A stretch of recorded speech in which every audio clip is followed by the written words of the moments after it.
Well, I have with me Teresa Barger, and the most interesting market master that you can get. She is the co-founder and CEO of Cartica, but it's an extremely interesting history. For about 21 years, she was at the IFC, where she's done some seminal work for IFC itself in emerging markets, has actually created the first index for emerging market private equity and co-founded Emerging Markets Private Equity Association, has also done seminal work in corporate governance in emerging market milieus. So Director of Corporate Governance and Securities Market Development, that's another position she's held. The other interesting part, one more word, Teresa, before I come to you. She has about $3.2 billion of investments that she manages, and Indian stocks are something you will normally find in the portfolio of an Indian fund manager. Page Industries, Eicher, and Eicher before anyone else in India discovered that company, Kansai Nerolac, Shree Cements, TVS, Marico. What's important is Teresa is not buying the index. Teresa is not buying the Infosys and the Reliances and the ICICIs. She's just done her research so thoroughly. Teresa, it's a pleasure having you with us in our studio. Thank you very much. It's a pleasure. On what's a very important day for us, because I know, D-Day. Yes, 1 year, D-Day. Oh, and 1 year since the Trump election as well. Oh, yes. Yeah. So it's D-Day for you as well. Let's not forget that two things happened on that Okay. day. Yeah. Yes. It's a day we will not forget because it was really bad for our returns. Yes. No, but the market bounced back admirably from both of that. So let me first come to demonetization itself. I wouldn't normally have asked this of a person coming from Washington, but you are such an India expert. What does that event mean for you? From our perspective, we see it as a reform. Not necessarily a reform to get black money out of politics, which maybe was its cause, but really the beginning of two big trends, formalization and financialization in India. So we actually see it positively as a reform. Okay. Well, let me come to markets itself. As you said, both the US markets and the Indian markets have, dramatically jumped from what was a very difficult day, November the 8th. Now, let me come to Indian markets. The first worry that everyone has is valuations. Has it jumped too fast? Would you be a little worried about buying at current levels? Yes, I think that foreigners started getting concerned about valuations in August, and we see foreign selling August, September, October. And then that coincided with a GDP scare, I would call it, after the Fed notes came out, and then the GDP read wasn't so good. So I think people were scared about that. But the thing is, you had EPS growth, at least in the companies we like. Okay. This is a quality kind of rally with really good EPS growth. So for us, yes, I would have probably rotated out of stocks had they been the flavor of the month stocks. But as longer-term investors, we're not really so concerned about the hiccups. But valuations have been a concern in India, I would say, since the summer. Okay. But with all the disruption of GST, it's very hard to tell. You really got to take a long-term view, I think. Okay. Well, you are very much consumer-focused when you look at Page Industries or Eicher or Kansai or TVS Motors. I'll come to the consumption stocks in a minute.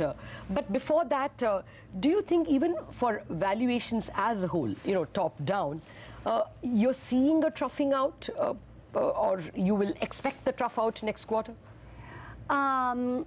Valuations, so when we think of valuations, we don't think of PE or EV to EBITDA. We think of what we're going to get for that, right? So if you look at something no, I mean earnings. Like what I meant was, if have earnings growth troughed out, and now you're going to see a V-shaped recovery. I think that you're going to see a recovery. Whether it's V-shaped or not, I can't tell, because there are a lot of global factors will come in, like the price of oil, which of course has suddenly become a big issue, and even more so with Saudi Arabia this past week and Venezuela teetering. Default. So you have have these supply side issues. So I'm not betting on V, not a V shape. But over the long run, yes, I think we're in a good position in India if some of the NPLs are resolved. If the infrastructure push really goes through and improved, which improves the competitiveness of India, because logistics is way too high as a percent of a product cost. So it's got to come down almost in half to get to Chinese levels. So I think all those things are moving.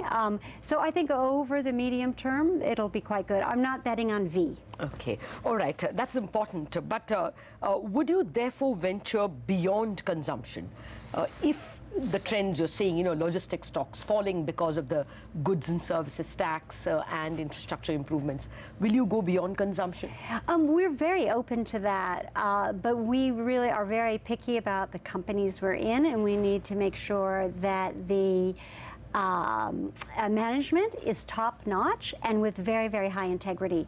So we have really high hurdles for the companies we're in. So it's not just sectoral, but the reason that we're not in export stocks in India over the last couple years, has been we thought that the great competitive advantage for India was going to be local reforms. We're not going to buy an Indian stock to play the U.S. market because India was so interesting.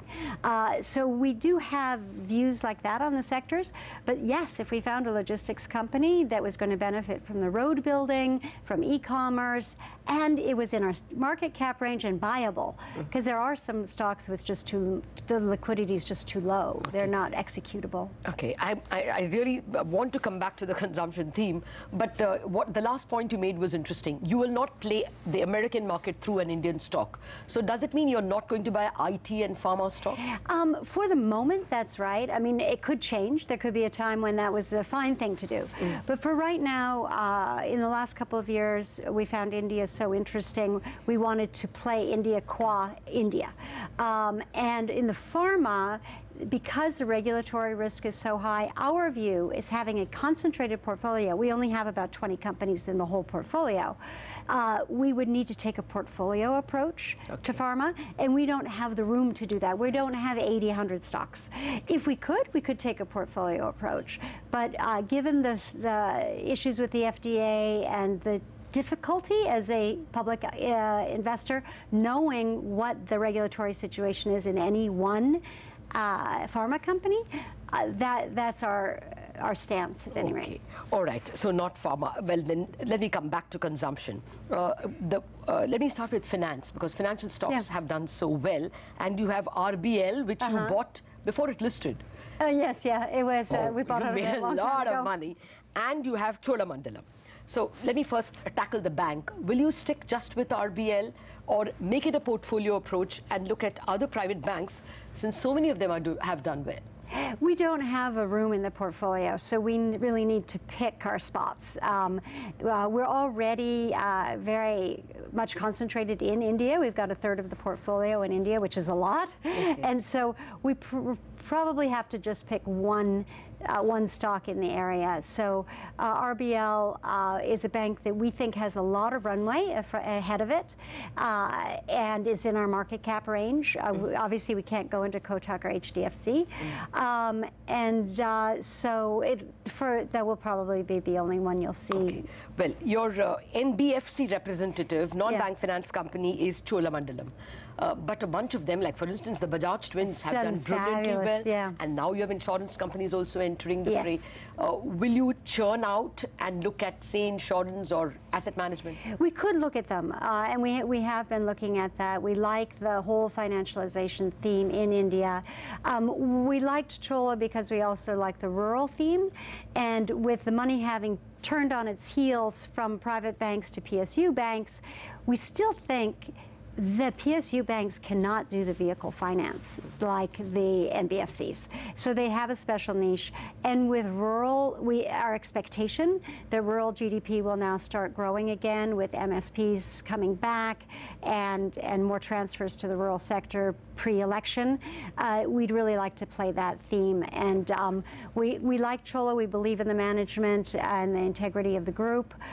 We also like Bajaj, but it's a little bit different stage stage in its business model. Okay, so will you dip into insurance and wealth managers? That's one category we've taken a look. We've taken a look. So we're still early days in our research. So would that mean that you will expand the India portfolio itself in your fund? We don't have a lot of room to expand because we have maximums for risk management that we can have in any one country. But we could rotate. Okay. All right. Let me now come to the non-financials. Are you looking at a fairly robust improvement in consumption? That's the sense we got when we looked at the Titan numbers. Yes. Yeah, the Titan numbers really show the formalization theme coming through, I think. We're pretty happy with the Indian consumer, particularly in a global context. Also, a lot of the lending that's been going on has been to households, yet from a low base. So we don't think there's a danger that the households become overextended the way they did in Brazil, for example. And so we are pretty happy about the prospects for the consumer in India over the medium term. Okay. You have Page, Eicher, and Marico and TVS Motors in the consumption, personal consumption space. Okay. What will be your next theme in the consumption space, as it were? Right now we're pretty... jewelry, real estate, just what? It would certainly not be real estate. Real estate, first of all, is extremely difficult for us to understand. Historically, it's not been the cleanest of sectors, which is not something that we would stake our reputation on. And given your corporate governance background. Corporate governance background, yeah, so it's usually not so great for us. I think once the RARA goes through and goes through the systems and the developers figure out how to deal with it, that it could be a good sector, say, next year. But it wouldn't really be play to our strengths. Okay. Yeah. Okay. Generally, if I have to ask you for a sunrise theme in India, the next one or two things you will look at, what would they be? Well, we, like everybody else, I don't think it's unusual to like affordable housing in India. The question is how one plays that, and also the road building project. The head of the National Infrastructure Investment Fund is Sujoy Bose, whom I have enormous respect for, and so I'm very excited about how that's being approached. So that's a theme I think that could be very interesting. But you don't have any construction company, or well, you do have one cement company, but you don't have any construction companies. No. So will you get into infrastructure at all? We have to find a clever way to play it, because we're a little wary about construction companies, and I have to say that for almost all the world, except for maybe Peru and Chile. It's a tough area, especially if their clients are the government. If their clients are mostly private companies, then usually it's much more transparent. Okay. Well, you've got Kanza and Nerolac in paints. So home building has been not just affordable housing, but probably tiles and other ancillary areas. Is that a sunrise sector for you? It could be. We've had a hard time finding companies that fit our profile just in terms of size and liquidity. So it's just an executability for our strategy. We're only small and mid-cap. Right, so we're not going to be in mega cap, and also we can't be in really small cap, and some of those tile companies are quite small. All right, Teresa, we have to take a break, but I have to come back and ask you, since you have your perch in Washington, D.C., a few of the global trends that are playing out. We are back in a minute with our market master, Teresa Barger.